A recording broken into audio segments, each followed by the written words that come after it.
Greetings, ladies and gentlemen. My name is Ronan, and I wanted to do a quick showcase of Vigil, the Longest Night.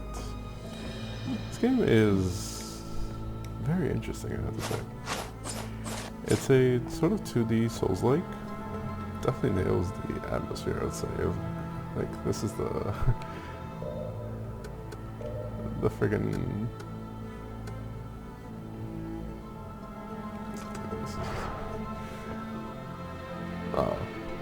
this is disappointing. When you load in, it's good. I'll just reload the same save. When you load in, it has a pretty cool effect, kind of like that.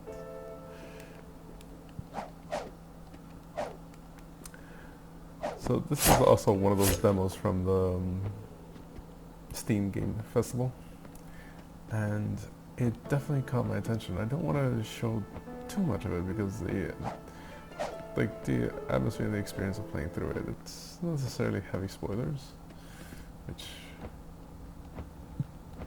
I'll try to avoid. But it's just, I kind of wanted to showcase the game, kind of to keep my own record that I actually played this game, and I want to keep an eye on it when it eventually releases, which, by the way, don't know when that'll be. Community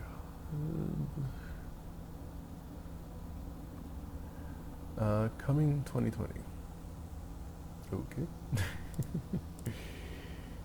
So the game has a very interesting, very macabre art style, but also at times very colorful. Some disgusting horror monsters. Basically like old school Diablo aesthetic. Diablo 2 maybe. But with a 2D Souls-like game. I'm gonna do a boss fight. I don't know if any of the enemies, regular enemies, are gonna be alive, since I did clear this. This is my save right before the boss fight.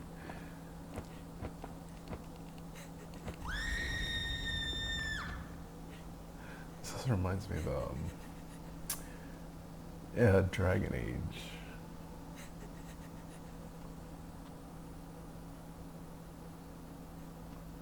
Like, it's beautiful and disgusting at the same time.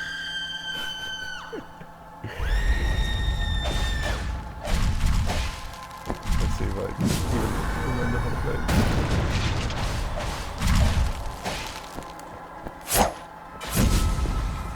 Oops. Got knocked the hell back. Ouch.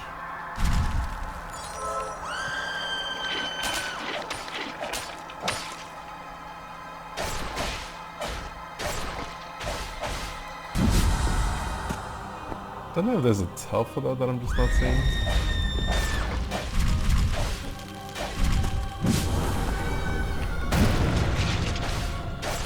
Oopsie. Smashed by a rock.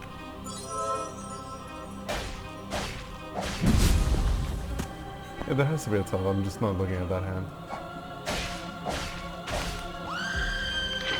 Honestly, I thought that was it because she scooted her head forward.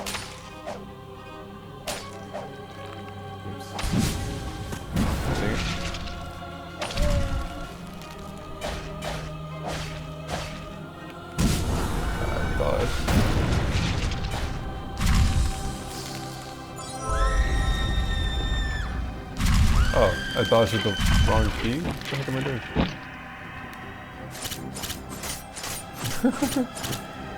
Oh, okay. I got my wires crossed. I was dodging with the wrong key. You don't actually have that I need to dodge. Nice. So clearly, as you can see, expert gameplay from my part. Just keeps getting better and better.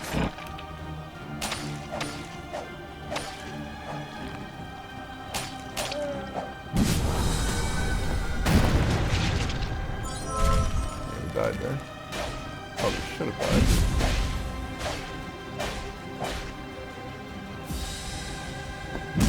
Ooh, excellent dodge.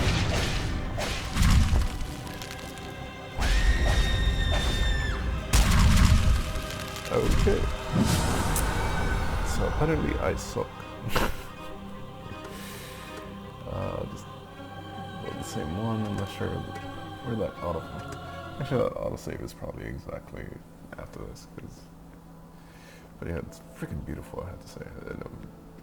Like I said that it's disgusting, and it kind of is, but I mean that as a compliment. Because obviously they were aiming for a disgusting aesthetic, and oh boy, did they succeed. But at the same time, it's like strangely beautiful, the colors and the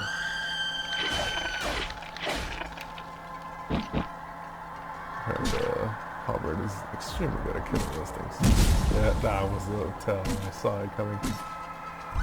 Oh boy, this thing is slow.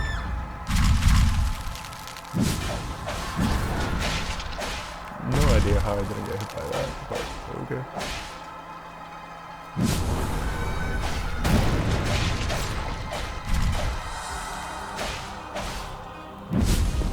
Hey, I saw it for once.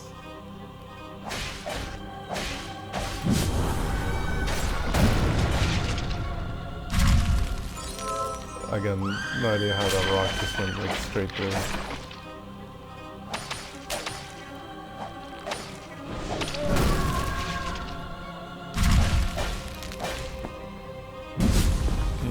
I was about a year early on that dodge.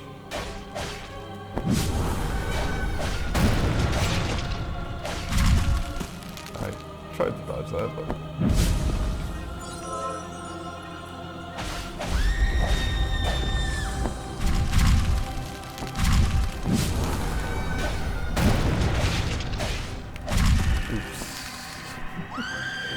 honestly, I should have gone to sleep already.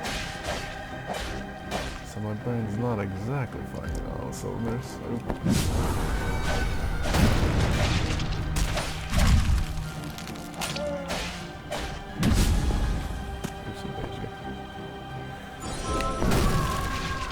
Also, I gotta say, I thought the dodge, double dodge.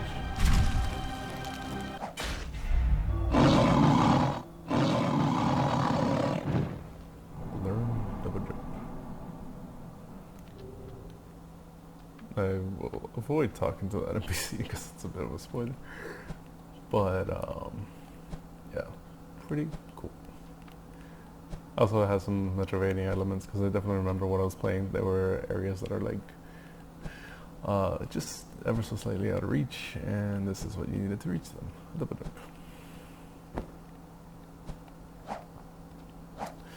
Oh, I should show off some of the equipment. So you have 3 weapons that you can carry at a time. There's bows, daggers. This is kind of the same as a sword, honestly. And then the halberd and the axe are more or less the same, and the 2 daggers are, you know, they're variations on each other, but they have minor stat differences. Anyone who's played Dark Souls will probably see a very familiar looking stat sheet over to the right. It definitely wears its inspiration on its sleeves, but I mean, if you're gonna imitate a game, Dark Souls is definitely a good one to imitate in my opinion. It's one of my favorite games ever, so no complaints here. And it's very well done, and I like how they do some sort of minimalistic, it's not quite Dark Souls level minimalistic approach to storytelling, but it's definitely not like, well, I'm just gonna do a bunch of pre-rendered cutscenes and interrupt the gameplay and whatnot. You do have some characters talking to you, but there's also a bunch of lore. Oh, I should not be reading those. Oops. Okay, if you care about spoilers, don't read the damn notes.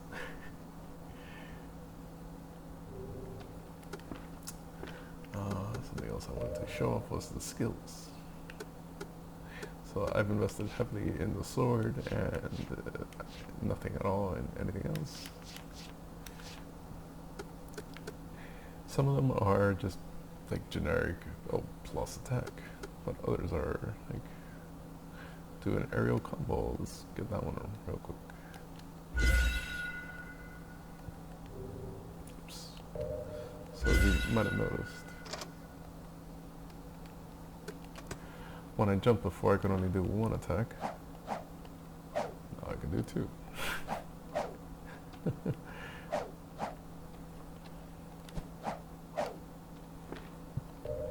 You also have follow-ups like special attack while in the air has a chance to. So basically, it unlocks the third combo in the air, or gives you the ability to use heavy attack.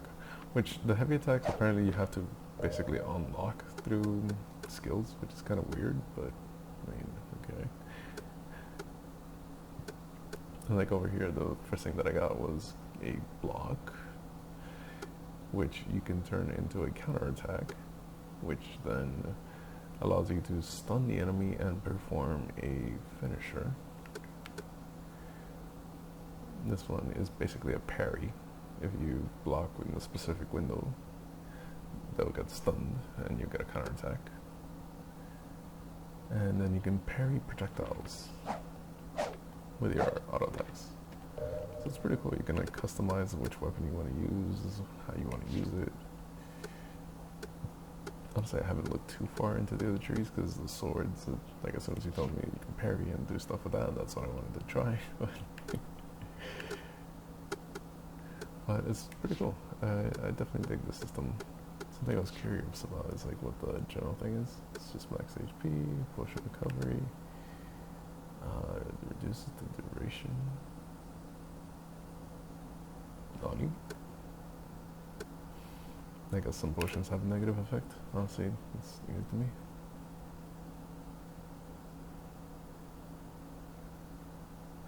So that's pretty cool. It's like, it has something of a Bloodborne mechanic where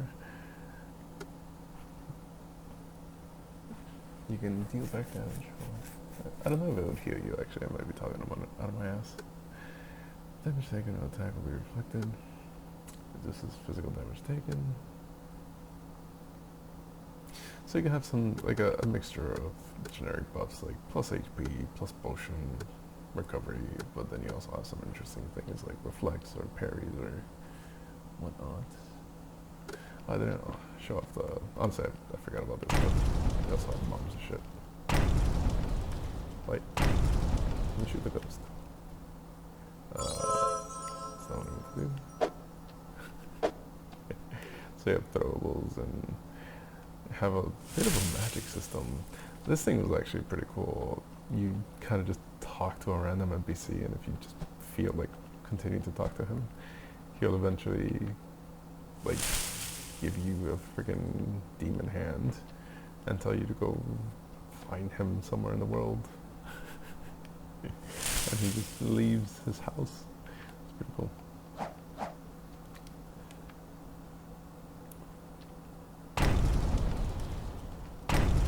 What the hell? Invisible off of the wind, man. Oh, you can't throw a Molotov in the air, unfortunate. But yeah, I'm definitely looking forward to the release of this game. It's very cool. As someone who has enjoyed Diablo, particularly Diablo 2 for like on and off the better part of a decade, and did play Diablo 3, particularly liked it after the whole auction house shenanigans. But anyway, I also love the Dark Souls series, so this game is right up my alley.